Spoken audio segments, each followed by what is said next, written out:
कांग्रेस की संविधान बचाव यात्रा होने वाली है और इसे लेकर लगातार कांग्रेस में बैठकों का दौर भी चल रहा है और ये पहली बार होगा कि जब झारखंड गठन के बाद किसी कार्यक्रम में राष्ट्रीय अध्यक्ष कांग्रेस के पहुंचेंगे। खबर यह है कि मल्लिकार्जुन खड़गे जो राष्ट्रीय अध्यक्ष हैं कांग्रेस के, वो भी इस कार्यक्रम में शामिल होंगे।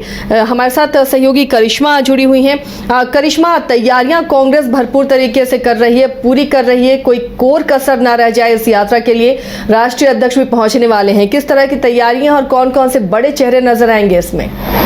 जी आसिया, देखिए 6 मई को ये जो रैली है वो होने वाली है कांग्रेस की तरफ से। देखिए संविधान बचाओ रैली का जो आयोजन है वो कांग्रेस की ओर से ये कहा जा रहा था कि पहले 3 मई को किया जाएगा, लेकिन उसे एक्सटेंड कर दिया गया है। अब 6 मई को ये जो आयोजन है वो होगा।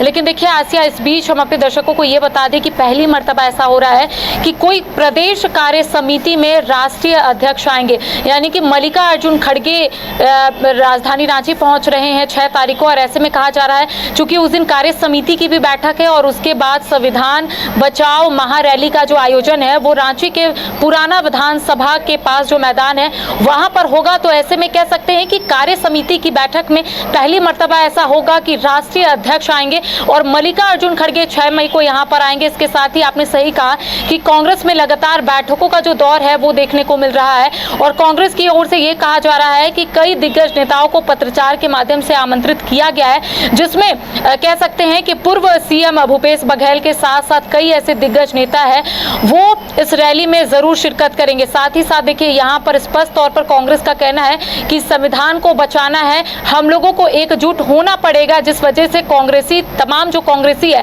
चाहे हम अन्य जिलों की बात कर लेंगे या फिर अन्य राज्यों की भी बात कर लेंगे आसिया, क्योंकि कहा जा रहा है कि लाख की संख्या में जो कांग्रेसी है वो राजधानी रांची पहुंचेंगे 6 तारीख को और संविधान बचाओ महारैली में शिरकत करेंगे। इसके साथ ही मल्लिकार्जुन खड़गे भी आएंगे और देखिए यहाँ पर यह कहा जा रहा है कि प्रियंका गांधी भी आ सकती है, राहुल गांधी भी आ सकते हैं, लेकिन फिलहाल जो लोग यहाँ पर पहुंचेंगे इसको लेकर तमाम जो तैयारियां हैं वो पूरी कर ली गई है। और देखिए इस बीच आज मोदी कैबिनेट की भी बैठक रखी गई थी आसिया और आपने देखा होगा कि आज महत्वपूर्ण फैसले लिए गए हैं, चाहे किसान की बात कर लेंगे या फिर जाति जनगणना को लेकर बात कर लेंगे।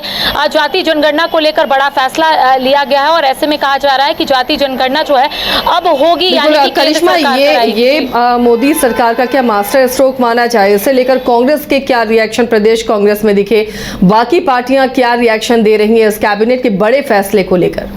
जी आसिया, देखिए इसे मास्टर स्ट्रोक भी हम मान सकते हैं क्योंकि आज जो फैसले लिए गए हैं, मैंने आपको पहले ही कहा कि जाति जनगणना के साथ साथ किसानों के हित में भी कई बड़े फैसले लिए गए, लेकिन सभी की निगाहें टिकी हुई थी क्योंकि आपने देखा होगा कि राज्य में लगातार जाति जनगणना की जो मांग है वो काफी तेज हो गई थी। इसको लेकर आज हमने कांग्रेस के महासचिव राकेश सिन्हा से बातचीत की तो उनका कहना है कि नैतिक जीत है, ये लोग लगातार इसकी मांग करते हुए नजर आ रहे थे। और देखिए उनका यही कहना है आसिया कि अब जाति जनगणना होगी। साथ ही साथ उनका यही कहना था कि केंद्र सरकार इस तरीके का फैसला जो है वो आए दिन लेते रहती है, लेकिन उनका कहना है कि यहाँ पर नियत साफ और नीति के साथ अगर इस तरीके का फैसला या फिर कह सकते हैं आने वाले समय में इसकी धरातल पर इसको कितना उतारा जाएगा ये वक्त बताएगा, ऐसा राकेश सिन्हा का कहना है। लेकिन दूसरी ओर अगर हम झारखंड मुक्ति मोर्चा का बात करेंगे आसिया तो उनका स्पष्ट तौर पर यही कहना है कि पहले सरना धर्म कोड लागू होना चाहिए, क्योंकि आपको पता होगा सरना आदिवासी धर्म कोड को सर्वसम्मति से विधानसभा से पारित कर राजभवन के माध्यम से केंद्र सरकार को भेजा गया था, लेकिन अब तक वो ठंडे बस्ते पर है।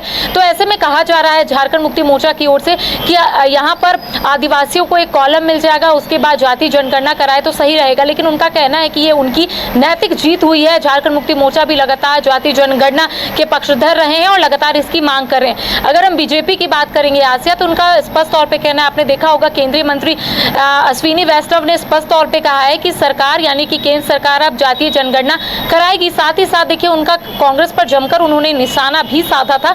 उनका स्पष्ट तौर पे कहना था कि 1947 के बाद जाति जनगणना नहीं हुई है, जाति जनगणना की जगह जाति सर्वे हुआ है, ऐसा अश्विनी वैष्णव ने कहा है। साथ ही साथ उन्होंने कांग्रेस पर जमकर हमला बोला है। उनका कहना है कि कांग्रेस चाहती ही नहीं थी, यानी कि जब देश में कांग्रेस की सरकार थी तो कांग्रेस कभी नहीं चाही कि यहाँ पर जाति जनगणना हो।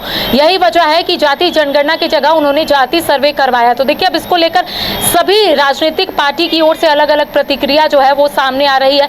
एक और जहां झारखंड मुक्ति मोर्चा का कहना है कि आप पहले सरना धर्म कोड को लागू करें, उसके बाद उन्हें कॉलम मिल जाएगा, उसके बाद जाति जनगणना लागू करें, लेकिन उनका कहना है वो लोग जाति जनगणना के साथ है, यानी कि पक्षधर है। इसके साथ ही अगर कांग्रेस की बात करेंगे तो उनका कहना है कि ठीक है, जो फैसले लिए गए हैं इस तरीके के फैसले जो है केंद्र सरकार, माफ कीजिएगा, केंद्र सरकार लेती है, लेकिन धरातल पर नहीं दिखता है। तो वहीं बीजेपी ने जमकर कांग्रेस पर निशाना भी साधा है। जी चलिए, शुक्रिया करिश्मा इस तमाम जानकारी के लिए। तो देखिए, अपने अपने तरीके से रिएक्शन है। जहां कांग्रेस को लगता है कि ये उसकी जीत है, लगातार जातीय जनगणना की मांग की जा रही थी और अब कैबिनेट ने, मोदी कैबिनेट ने उसे पारित कर दिया है। तो जल्द ही जातीय गणना होगी और उस गणना के साथ जातिगत गणना भी की जाएगी, जिससे पूरे आंकड़े सामने आ जाएंगे और जो योजनाएं होती हैं उसे बनाने में, उसे धरातल पर उतारने में सफलता होगी। चिन्हित होंगे किन के लिए काम करना है, किस वर्ग के लिए और योजनाएं बनानी है।